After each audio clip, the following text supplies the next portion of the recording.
Good morning, you're Dalton Batiste. Answer out loud. Yes. And this is cause number 24 DCCR 0917 0918, 25 DCCR 1436, 1437, and then 24 DCCR 0407. Mr. Batiste is charged in the first two cases with murder, the second two with manslaughter, and the last with possession of marijuana. And what is the announcement? Judge, we're still ready for trial. So, The state's ready for trial as well, Judge. We would prefer to proceed on the felony possession of a marijuana case first. I understand that if there's pushback from the court on that, given the fact that it's a state jail. I'm not doing that. All right. There's no way I'm going to try a state jail felony on top of the other cases. Um, so what are we actually? This is just an announcement. Did we get off the trial docket? yes, Judge, Remind me, please. we tried this case. We had a hung jury, Yes. and the state elected to re-indict as a manslaughter, using the same theory, essentially as before, but the challenge is, of course, I think you said it on a review or whatever this is, because that's essentially a totally different charge than the fentanyl murder statute that we were arguing about last time. And I'm fine. Obviously, I would, if the state's going, I guess I'm a little confused. Two murder charges are still pending, and typically when something. I filed dismissal on those. Perfect. Okay. So actually, we're just looking at the two manslaughters and the possession of a marijuana case. Right. So I would, let's get it set then for a trial on the two manslaughter cases, and then see where we get from there. Judge, the state's also filed a motion. Yeah, let's talk about that. So, Mr. Batiste, Mr. Coleman has filed a motion asking that I order you to act in a certain way out at our jail and to follow the rules and all of those things, which you should be doing anyway.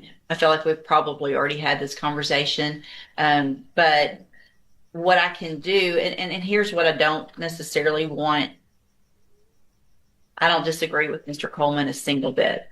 You can ask Mr. Gertz. You can ask anybody that's been in front of me about how I feel about what is going on at our jail and how disrespectful inmates are being to the staff out there. And I'm doing whatever I can to try to get through to you all, because it can make things much worse. Much worse. Number one, if you go to trial on the manslaughter and you're found guilty, the jury's going to hear about all of it. They're going to march these correctional officers in here, and they're going to say what you've been saying to them, that I'm not going to say today because a lot of people are watching. But you know what you're saying. You know how you're acting. I can promise you Mr. Gertz is embarrassed for you because you don't help him help you by acting this way. Does that make sense? You're not one of these kids out there. How old are you? 26. 26. So typically I'm dealing with 17, 18, 19-year-olds that are out there acting crazy. You're too old for that. What I don't want to do, Mr. Coleman, though, is cause the jail more grief by holding him in contempt and making him stay there even longer. Here's what we're going to do. We're getting the case set for trial on the manslaughters. We're going to get those tried. I'm not sure what I will do if you violate this exactly. I can't tell you right now, but I am ordering you to refrain from calling names.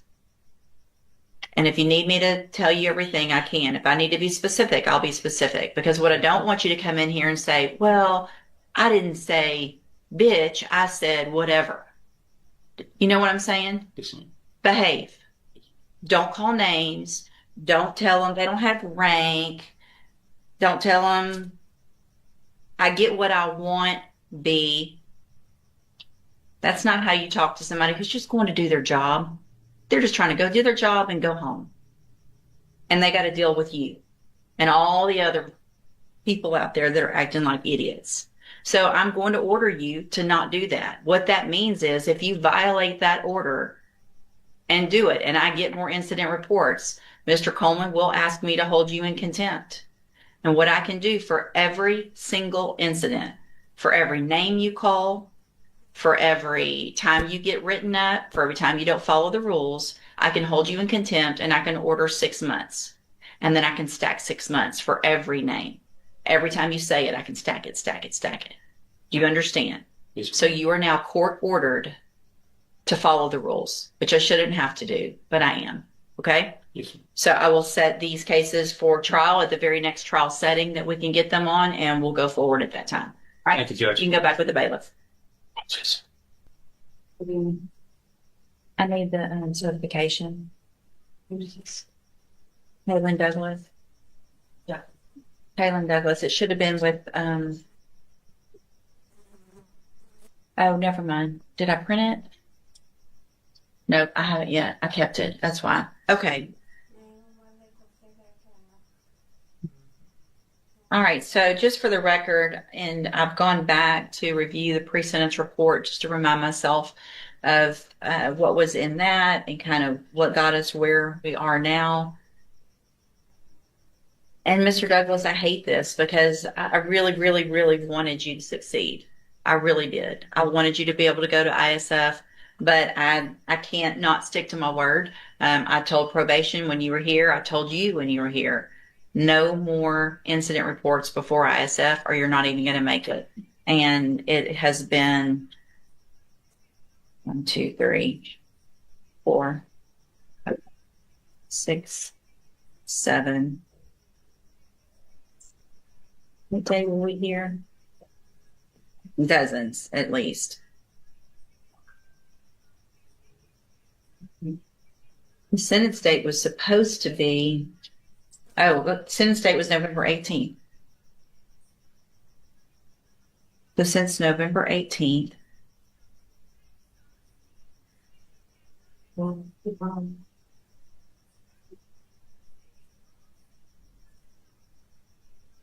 you've been caught with looks like kind of a makeshift tattoo needle. We've got 1, 2, 3.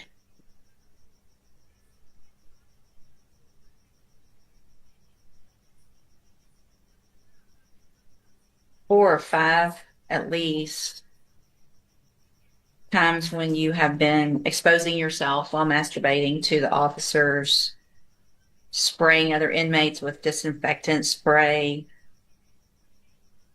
horse playing, smoking. I mean, it's just.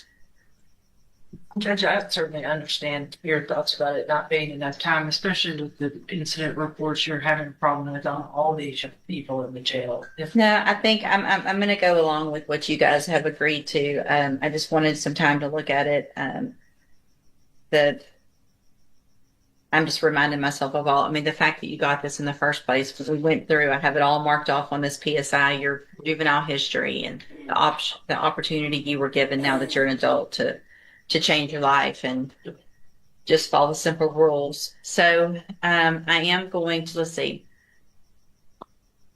So I have documents here on this tablet that have your signature on them that the state's marked as exhibit number 1. Before you signed these, did you go over them with Mr. Rojas? Yes, ma'am. Do you fully understand them? Yes, ma'am. Do you understand, if I go along with this agreement, that you're waiving any right to appeal? Yes, ma'am. State tenders number 1. No objection. It's admitted. Is there any evidence that Mr. Douglas is not competent? No, Your Honor. All right, Mr. Douglas, I'm going to find that you entered your plea of true to count 1 freely and voluntarily. Find that count true. Find sufficient evidence at this time to find you guilty. Right, something wrong. Find you guilty of obstruction or retaliation, a 3rd-degree felony. Sentence you in accordance with your agreement to a term of 4 years in the institutional division of the Texas Department of Corrections. You will receive credit on that sentence for any time that you've been in custody that the law gives you the right to receive. I'm going to hand you the trial court certification that shows this was an agreement that I followed, so you waived your right to appeal. I'm also going to hand you a written admonishment regarding your ineligibility to possess a firearm or ammunition. Because of the judgment entered against you, you're ineligible under Texas law to possess a firearm or ammunition. Possession of a firearm or ammunition could lead to charges against you. If you have any questions about the laws that make you ineligible to possess a firearm or ammunition or about how long that lasts, you can talk with Mr. Rojas. And so today, just Mr. Douglas, just because you got time today does not mean that you still can't do better and change your life. The better you act in prison, the sooner you're going to make parole. The sooner you do that, you can get out, hopefully follow the rules and have the best life you can. You get in TDC and act like you've been acting in our jail, you're going to end up doing the whole 4 years. But you're eligible for parole in less than 2. In about a year and a half, you're eligible for parole. And that's going to be 100% up to you. And I can assure you, you're not going to get it if you keep acting like this. All right? You can go back with the bailiff. All right, you are Heyman Brandon Jr. Yes, ma'am. This is cause number 21-36605. Mr. Brandon is charged with the first-degree felony offense of murder. Looking back at the file, which I'll take judicial notice of, it looks like Mr. Brandon was previously found not competent to stand trial and then sent to the appropriate facility. That looks like the Terrell State Hospital. And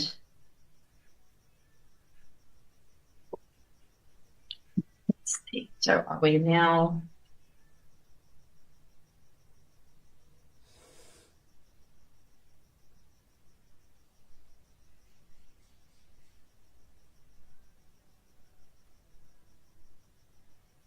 I have received a report dated January 20th of 2026 from that facility with the finding that Mr. Brandon is now currently competent to stand trial.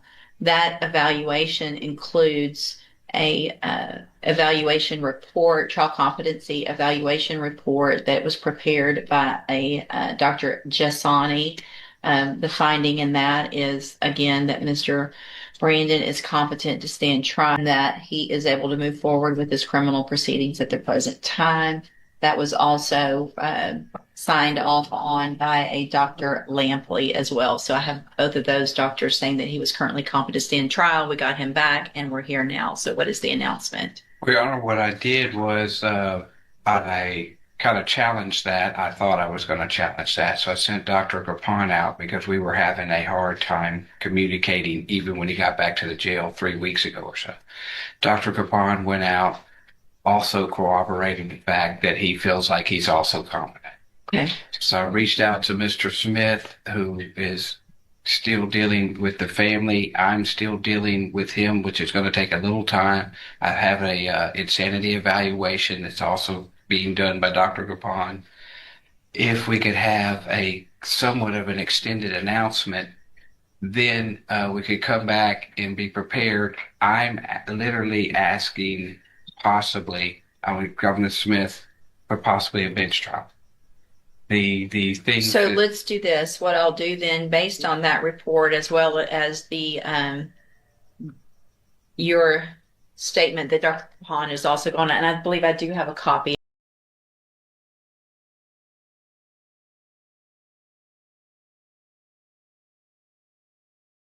of Dr. Rapon's report. It was probably meant to be sent to you, but it was sent to the court. I asked them to send you a courtesy copy so we could kind of see where I was thinking. Any objection to me taking that into consideration with regard to competency as well? There you go. So I'm also going to take judicial notice then of the competency evaluation report prepared by Dr. Gopon. It's dated February 12th of 2026. Again, it has the finding that Mr. Brandon is competent to stand trial. Based on both of the reports from Vernon's as well as Dr. Gopon, I'm going to at this time find that Mr. Brandon is competent to stand trial. And what I'll do is I'll do about a 45-day reset to see where we get at that time, and then we will see if we can get an announcement at that point. Yes, sir. All right. You can go back with the bailiff, sir. Great. Good morning. Are you Khalil Bradley Harris? Yes, ma'am. And Mr. Bradley Harris is charged with unlawful possession of a firearm by a felon in cause number 25 DCCR 1334. And Mr. Lane, what is the announcement? Your Honor, I came into the case late and went over discovery. I apologize to Ms. Malvino. Uh, I have a media request, but the main officer, Miss Champagne, does not have her body cam. As listed, she says she has her body cam. There's like 8 videos of this stop. And it's a very important video because it shows some incidences, whether there's a suppression hearing and where the gun was found. So do y'all have it, or is it? Judge, I'm sorry, it was late yesterday when he brought that to Okay. my attention. If it is not on the thumb drive included, my file didn't reflect a media request, so I'm glad at least he has. Yes, I've had the Majority of discovery. things.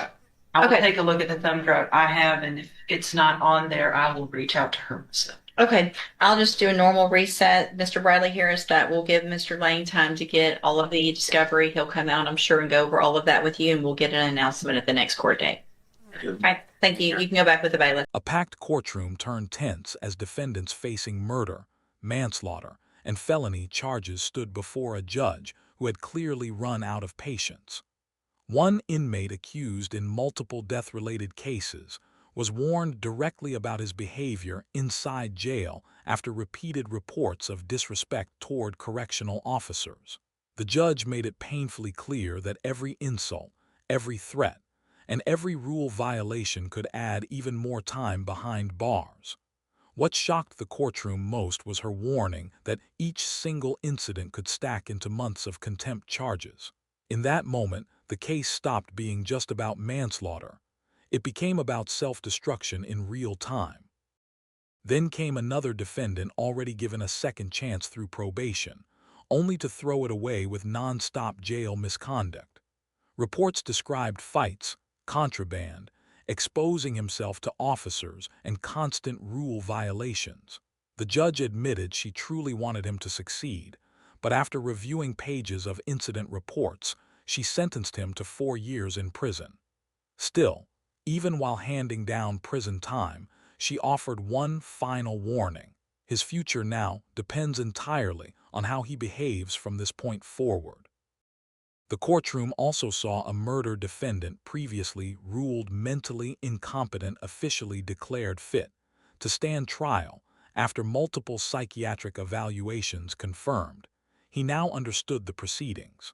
Another felony firearm case was delayed as attorneys argued over missing body camera footage that could decide the outcome of the entire case. By the end of the hearing, one message echoed louder than every sentence handed down that day. Courts can offer opportunities, treatment, and second chances, but they cannot force someone to change. In this courtroom, respect mattered, discipline mattered, and every action carried consequences that no excuse